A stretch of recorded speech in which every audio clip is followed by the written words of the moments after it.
Hello and welcome to Beaumont Hospital. My name is Janet and I am part of the Major Emergency Planning Team, or the Major Incident Planning Team. And I just want to tell you that we have two plans in Beaumont Hospital, one covering internal incidences and the other major emergencies or mass casualty events. These plans are found on QPulse and QuickLinks on the Beaumont Hospital intranet site, and this is what they look like. Both plans contain action cards, and some are specific for individuals, and they're all specific for individual areas within the hospital, and Joe's in Raheny, St. Joseph's Hospital in Raheny, and the RCNU. In addition to the plans, each area has a folder, and I would urge you to find your folder in your area. They're quite colourful, so they should stand out, and they should be on a wall in all the wards and different areas in the hospital. So please find your folder, because in there you will find information covering internal incidences and major emergencies, and they are action cards for you to follow in the event of these events. Now, some examples of internal incidences. These are they, and we have had a lot. We've had these on campus here in the hospital.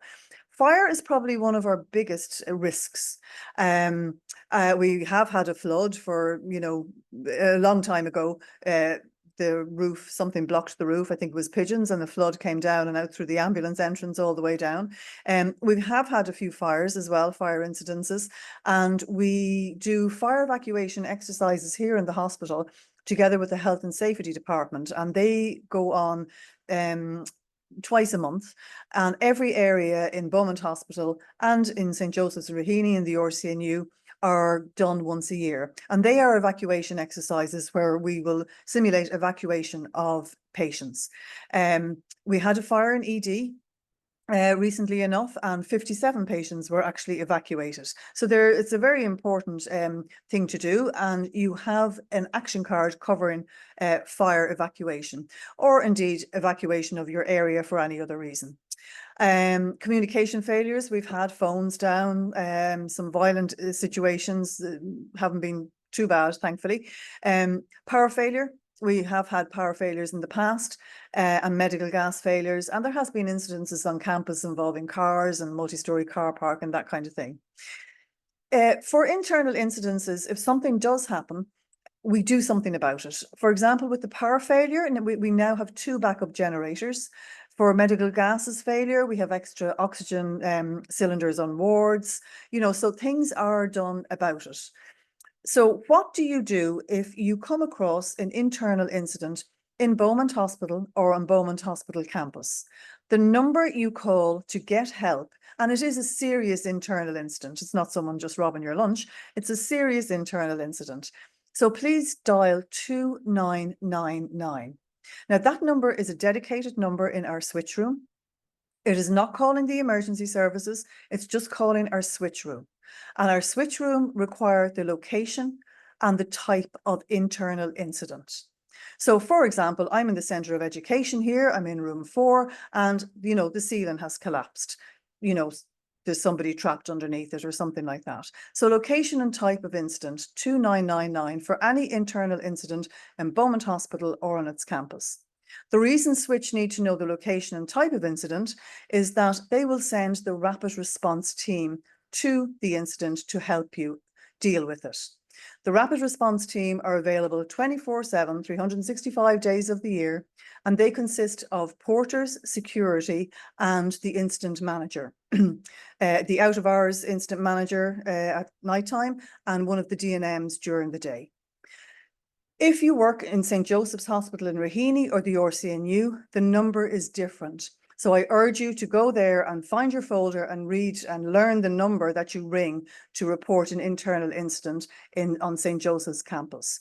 Do not ring 2999 on St. Joseph's campus. You won't get a response. So 2999 is for Beaumont internal incident. If you need emergency services, when you phone this number, tell Switch what you need. So if you need the fire brigade, if you need the guards, tell them that you need those services.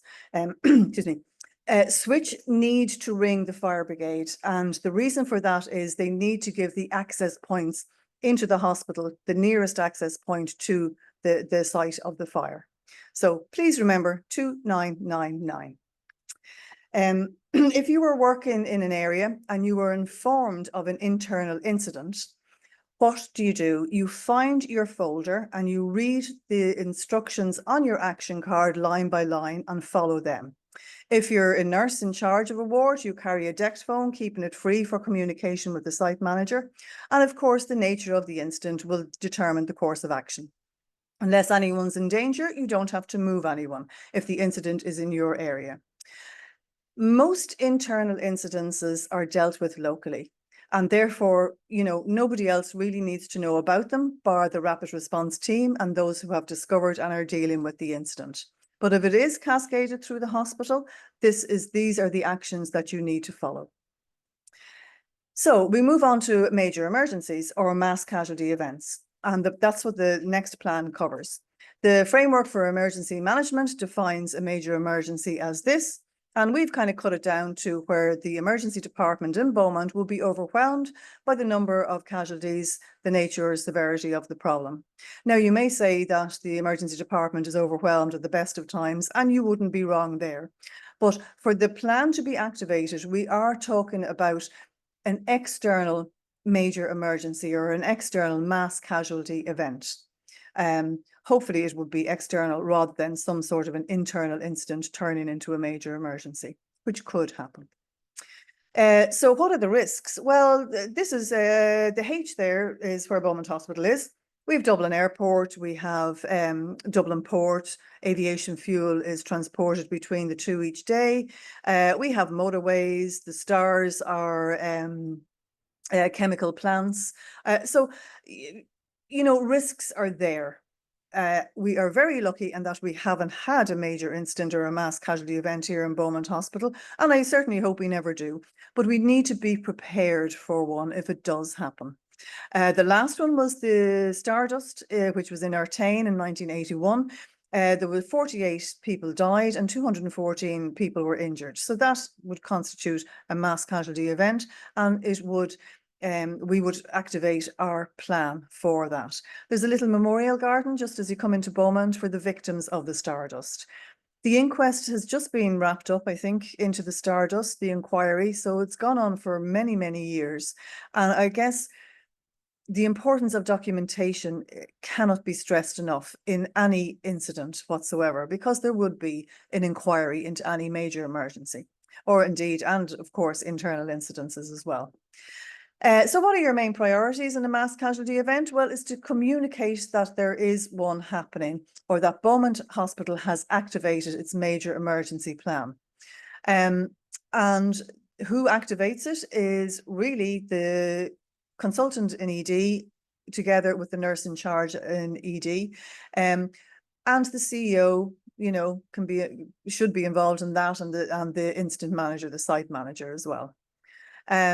So we communicate that obviously through Switch. We have a automated call-in system, and if you are working in ED, you will be on this, and other personnel are on it. There's around about 750 to 800 staff on that automated call-out system.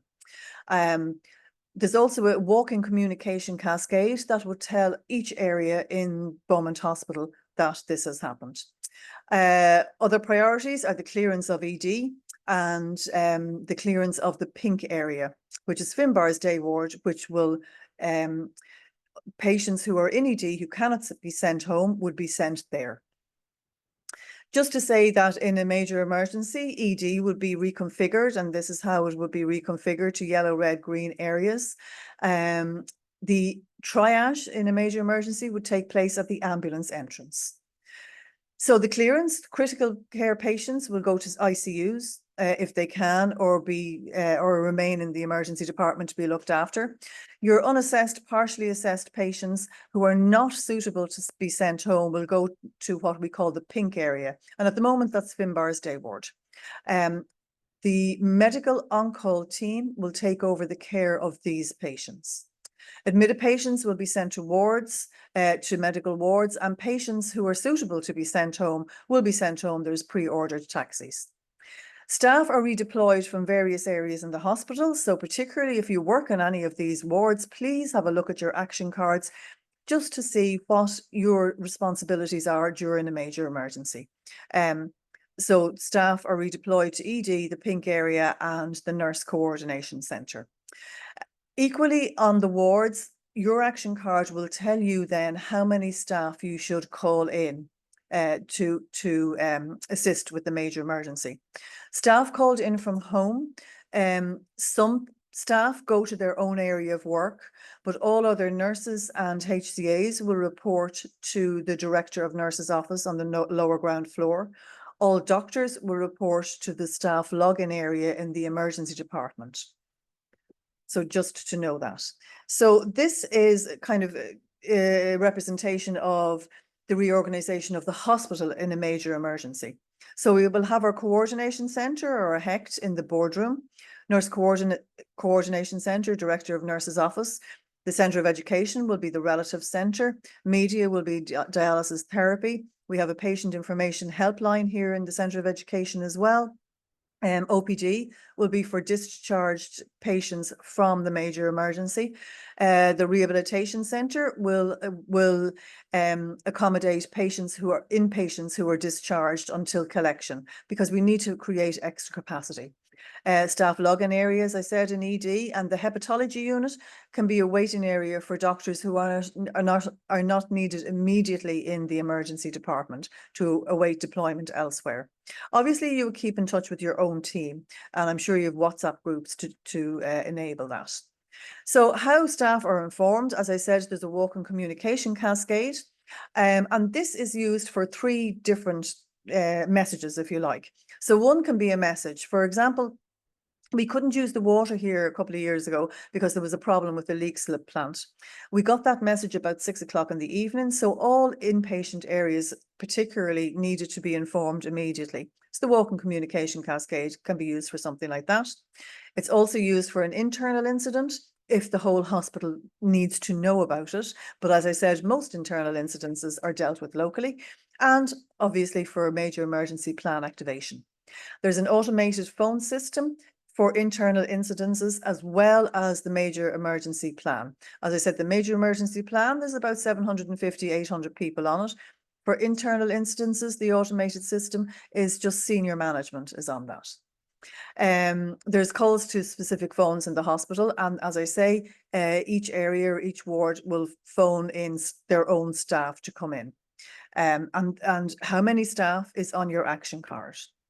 This is the communication cascade. It's a little bit fussy, but it's instigated by the instant manager. So that person starts it via CCU, and CCU continue it to the top 4 wards, and those 4 wards bring it down to each ward underneath them in our H block here. CCU also cascaded to ICU, which cascaded to other areas. So particularly if you're working in any area in the hospital, you need to know the cascade and what your responsibility is with it, particularly if you work in CCU, Banks, Damiens, AB Clearys, or Peters, or ICU. So please have a look to see what your responsibility is there. If you're called in from home, please try and bring in your staff ID card, because only staff who work in Beaumont Hospital will be allowed in during a major emergency activation. As I say, some staff go directly to their usual place of work. This is stated on your action card, so please have a look at it. Nurses HCAs to Nurse Coordination Centre. The on-call medical team take over care of patients in the pink area. Doctors report to ED login, not immediately needed, hepatology. But be aware, if you're calling in staff, be aware that the next shifts have to be covered as well. Points to consider really is the discharge of patients to create extra capacity. Now, we do have a discharge coordinator, so we certainly would need capacity. Continued care for inpatients, that is so important. Please do not talk to the press if in a major emergency activation. We have people who will do that. And regardless of what area you work in, assess the supplies that you need, because this may be prolonged in a prolonged event.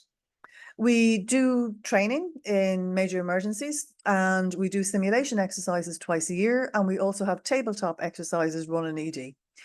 Thank you so much. If you want any further information, or if you have any comments, please email us at mipteam@beaumont.ie. Thank you.